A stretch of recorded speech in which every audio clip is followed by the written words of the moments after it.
দেশ আমরা চাই না, এই মারামারি কাটাকাটির দেশ চাই না। আগামী সরকার হতে হবে কোরআনের সরকার, আগামী সরকার হতে হবে কোরআনের সরকার।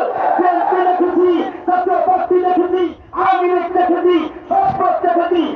কোরআনের ভোটের জন্য আমাদেরকে সকলকে প্রস্তুত থাকতে হবে। আগামী বিশ্ব হয়ে যাবে ইসলামের বিশ্ব।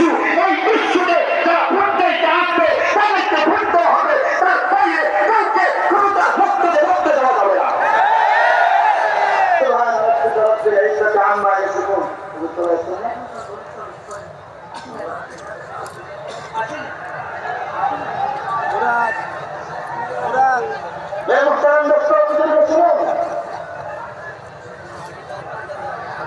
সর্বশেষ যে কথাটা বলতেছিলাম, কোরআনের মতো যদি দেশ চলে তাহলে এই দেশের মুসলমান শান্তিতে